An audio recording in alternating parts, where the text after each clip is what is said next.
ধ্বংস হবে, অবশ্যই হবে। আর এখান থেকেই সেটা শুরু হবে। এই বালিকা আজ এখানেই মরবে।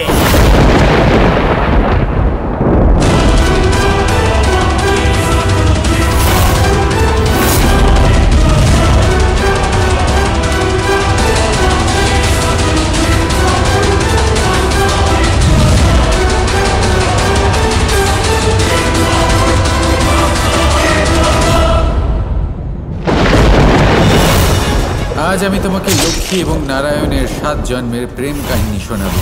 যেদিন এই সমস্ত কাহিনী বলা শেষ হবে, তুমি নিজের এবং আমার সম্পূর্ণ সত্য জানতে পেরে যাবে।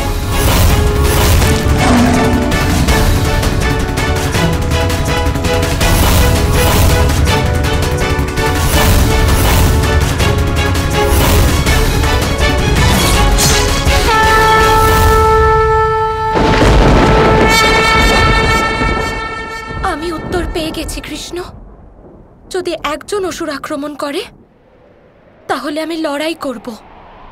যদি দুজন অসুর আক্রমণ করে আমি আমার 2 হাতে লড়াই করব।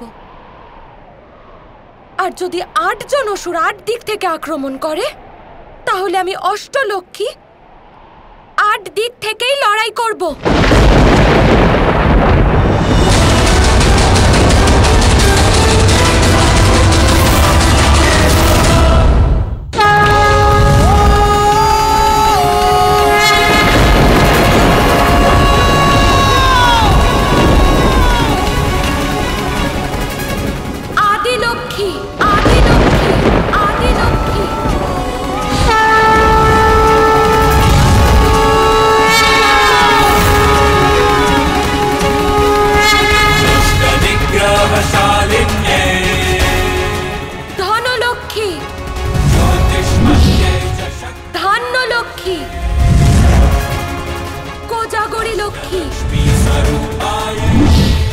সন্তান লক্ষ্মী,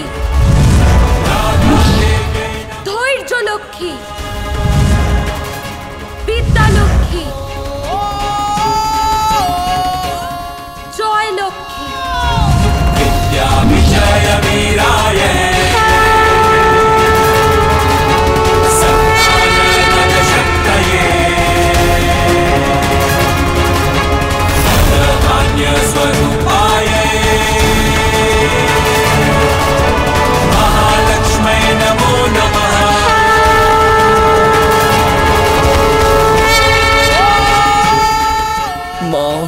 লক্ষ্মীর জয়।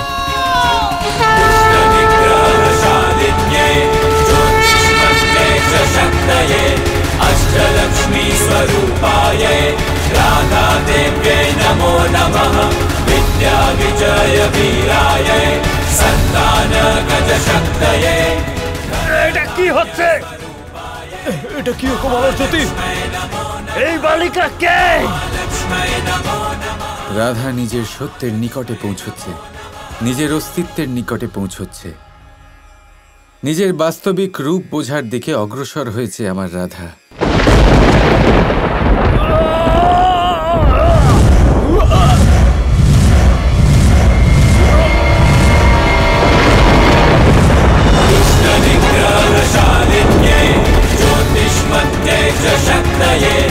अष्टलक्ष्मी स्वरूपाय राधा देव्यै नमो नमः।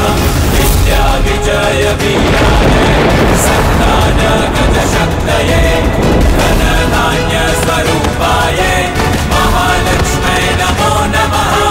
महालक्ष्म्यै नमो नमः। महालक्ष्म्यै नमो नमः। আজ শুধু প্রেমের সপ্তম প্রতিজ্ঞা পূরণ হয়নি, বরং বোন পার্বতীর মতোই মহিষাসুর বধের মতো অত্যন্ত কঠিন কাজ করে দুর্গা রূপ ধারণ করেছে। এইভাবেই হল নবরাত্রির সুখময় সমাপ্তি।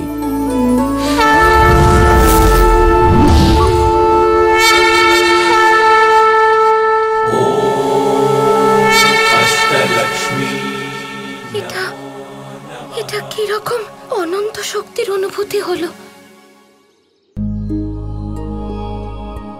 যাও কানাই, এখনই সঠিক সময়। গিয়ে কথা বলো রাধার সঙ্গে আর বলে দাও ওকে যে অষ্টলক্ষ্মী মানে তার সম্পূর্ণ শক্তির জাগরণ হয়ে গেছে কানাই। এর আভাস রাধাকে নিজেকেই করতে হবে, আর সে তা করবে।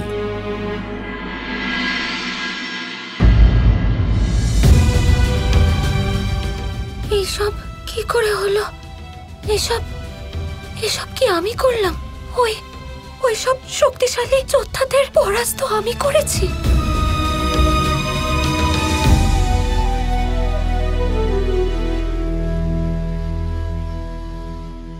চলুন, আমাদের যাওয়ার সময় হয়ে গেছে।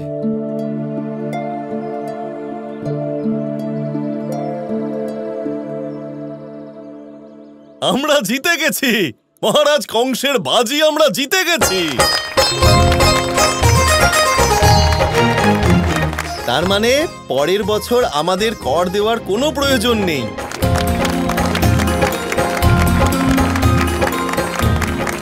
তার মানে এবার আমার কানাইকে কংসের কাছে পাঠাবার প্রয়োজন পড়বে না।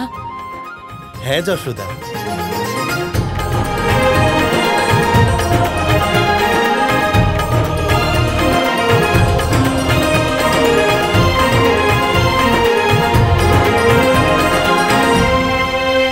কিন্তু যার জন্য এই সবকিছু সম্ভব হয়েছে, আমাদের সেই রাধারানী কোথায়?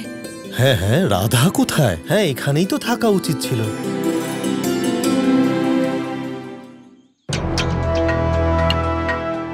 এটা কিরকম দৈব শক্তির অনুভূতি হচ্ছে আমার, যেন এই শরীরের কণায় কণায় অনন্ত শক্তির সঞ্চালন হচ্ছে। শুনুন, আমি কিছু বলতে চাই। এর সম্পূর্ণ কৃতিত্ব আমাদের রাধা আর গ্রামের নারীদের দিতে চাই। আমি প্রণাম করছি আপনাদের সবাইকে। সত্যি ওনারা মা দুর্গার আরাধনাকে সফল করেছেন, কিন্তু যে করেছে রাধা, কেউ তাকে তো খুঁজে আনো। যাও যাও।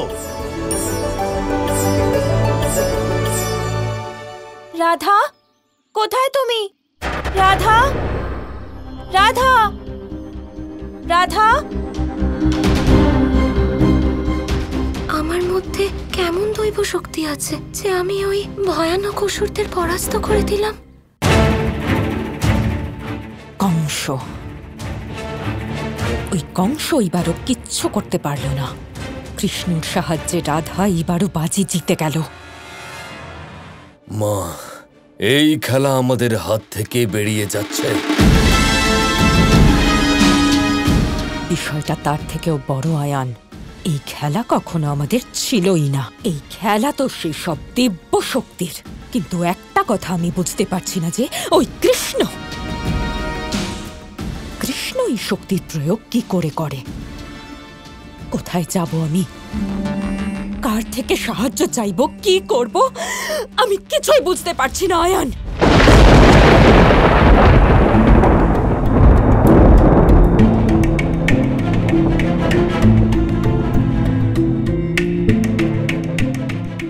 রাধা,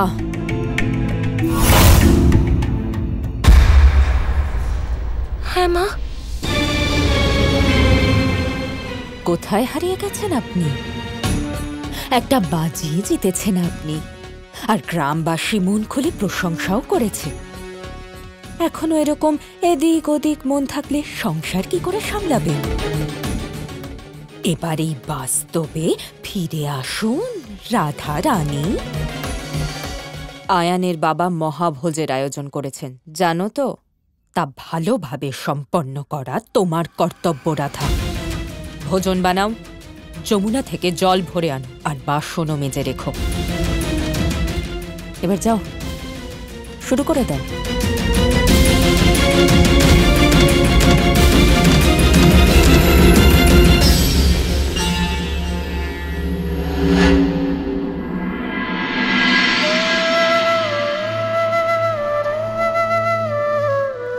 এবারে এসো রাধা,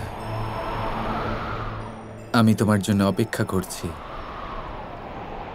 নিজের সত্য জেনে যাওয়া রাধার অপেক্ষা করছি আমি।